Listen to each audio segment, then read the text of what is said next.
The feds have said that remains an open investigation. There could be more charges for Diddy. There could be more charges for other people involved. And usually the way this works is once they find out other people are involved or were witnesses, they bring them in and they sort of lean on them, and it's sort of like, you're going to cooperate with us, or there's a possibility that you could face charges. Given his history of misbehavior and poor behavior, it is becoming clear that Diddy is involved in criminal activity. Rumor has it that Diddy was caught with a female police officer while incarcerated. And I remember looking in his eyes, and I said to him, "What did y'all do?" Because I could see that she was really sedated. That was the first time I ever seen her high before. And then he says, "Tell your girl she wants some birthday." And we were like, well, I mean, he's saying this to me, and I'm like, well, she doesn't have to have sex with you if she doesn't want to. He was upset, I guess that she didn't want to do with him whatever he wanted. I don't know. A lady recently filed a legal action against Shad Diddy Combs, alleging that he had drugged her and engaged in bodily misconduct and impregnated her. The violation I have experienced during the assault has had lasting effects on my body, causing ongoing health problems and complications. The combination of physical and emotional pain has created a cycle of suffering from which it is so hard to break free. I want to continue on this journey towards recovery and healing. I'm glad that he is locked up, but that's a temporary feeling of relief. Done while awaiting trial in New York for major offenses like as trafficking, racketeering, and throwing violent gatherings known as wild parties. For the last 2 weeks, Sean Diddy Combs has been getting used to living in a new home, a New York jail cell. The billionaire US rapper is now awaiting trial, accused of serious sex trafficking and racketeering crimes. The federal indictment against Combs reveals graphic details of so-called freak-offs, brutal sex parties he organised and hosted that allegedly left multiple victims severely battered and bruised. Diddy should stop acting inappropriately and incarcerated and cooperate with authorities to prevent other issues. He risks a minimum sentence of 25 years. It's bad boy for life. We all love a bad boy, don't we? Yeah? Not a sex trafficker, I don't. This has just ruined so many good songs for me. Biggie's album has P. Diddy all throughout it, doing his little ad-libs. That was shit, but we allowed it. More money, more problems will never sound the same again. On the D to the A to the DDY. It's fucked. Yeah, we'll have a bit of a laugh, don't we, before we get into the miserable, disgusting crimes he's really actually committed. So yeah, I think this is my 4th video on P. Diddy, because for whatever reason, the man cannot stop committing crimes. And he was actually very truthful when he said bad boy for life, because life is exactly what he's looking at, or at least 25 to life. Because this man, after reading the indictment on him, he's fucked. He is absolutely fucked. He is going from that beautiful mansion he owns straight to a miserable, grotty little jail cell. And you know what? He's such a fucking prick. He really deserves it. So far, he's been charged with racketeering, which is basically criminal activities designed to gain profit disguised as legitimate business deals. Sex trafficking by fraud, force, or coercion. This is the practice of illegally transporting people for sexual exploitation, and then also transporting people to engage in prostitution. And honestly, reading all of this, it's just like a slam dunk to facilitate his desires, including his freak-offs. What a word that's become, honestly. And just to give you a little list of exactly what him and his employees got up to here, we've got sex trafficking, forced labor, interstate transportation for purposes of prostitution, coercion and enticement to engage in prostitution, narcotic offenses, kidnapping, arson, bribery, and obstruction of justice. Wow. You know what? You're P. Diddy. You've got all the money in the world. You don't need to do any of this, but for some people, the more powerful they get, the more dark their imagination becomes, and the more they want to push the boundaries to do the craziest fucked up shit possible. And this is what happens when a psychopath gets this much power. Even those words coercion and enticement to engage in prostitution, it wasn't enough for him to get consenting, prostitutes who do this by trade. What a trade. Do you know what I mean? I don't remember that in my apprenticeship. But people who do this for a living anyway. It was fun for him to take people who would never ordinarily have been a prostitute into that so that they could become his toys. And by the sounds of it, P. Diddy and his employees would do whatever it took to get women into his inner circle to participate in whatever fucked up shit he was into. He would use threats, he would use intimidation, he would even use the offer of a romantic relationship, that lover boy method that Andrew Tate made famous. Given his prominent position and grave accusations, which might garner a lot of attention while he's behind bars, some people theorize that Diddy might end up becoming one of America's most infamous inmates. The arrest on sexual abuse and racketeering charges of Sean Combs, known alternately as Puffy or Diddy, sent shockwaves through the hip-hop world and is sparking vigorous debates online about who knew what, when, and for how long, and who else might have been involved. Combs insists he's innocent, but a judge rejected his lawyer's bail proposal because he had concerns that Combs might try to tamper with witnesses. Combs' downfall was years in the making and involved the abuse of Cassie Ventura, his former girlfriend, and others. According to friend of the show Teray, who has new reporting on what led to the downfall of Diddy, Combs' descent into darkness was due in part to, quote, drug abuse. It's central to why he's now facing a mountain of serious charges. When Diddy and Cassie were together, he dragged Cassie down into addiction. After she left him, someone said, she went to rehab to get control of her life, which led to a process of healing. Not just from the drugs, but from the abuse. From there, she found the courage to speak up.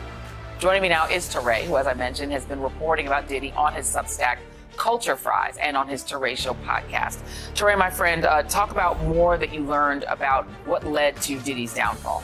Well, Cassie was recording an album for about 10 years. She made a ton of songs, she made collabs, she had producers. She thought she was actually working on an album.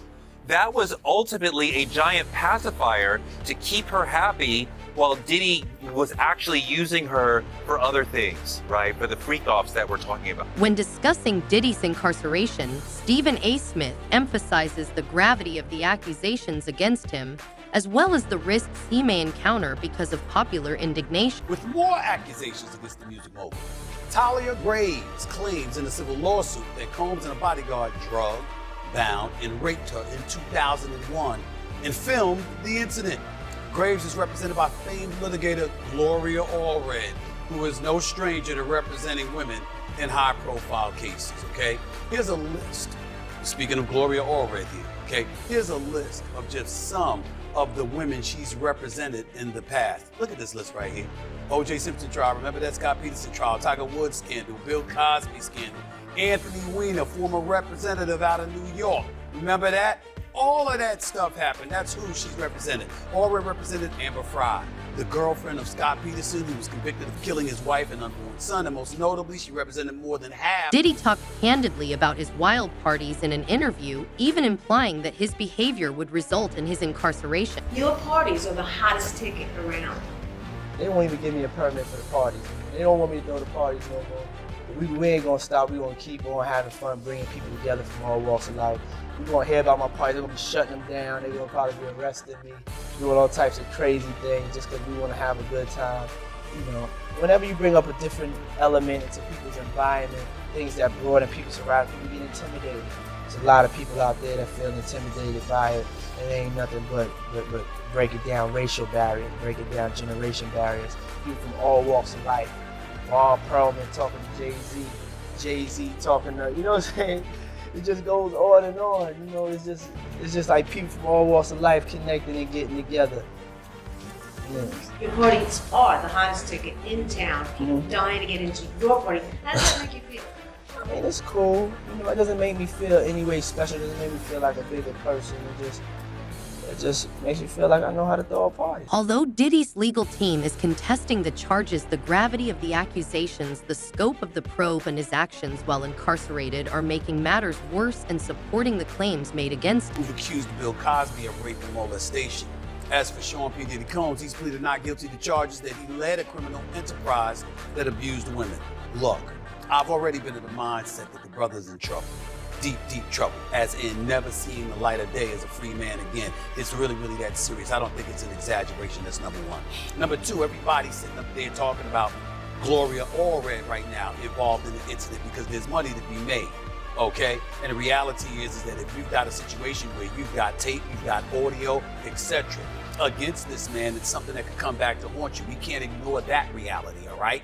Then you've got to take into account the fact that him being in a federal prison, him being in jail right now, being held without bond, wasn't allowed bail, even though he's got one more appeal available to him, the chances of him pulling that off are slim to none, okay? Now you've got Hollywood up in arms and incredibly nervous. Why? Because everybody's wondering whether or not their name is going to get mentioned. And for that, my condolences kick in. And here's the reason why. You could have gone to a Diddy party, but there's a Diddy party and there was a Diddy after party. And the after party is where these quote unquote freak-offs were taking place. What if you never went to them? What if you just went to the party and then you left at a reasonable hour like most people do? And you went home and went about your business and did your own thing.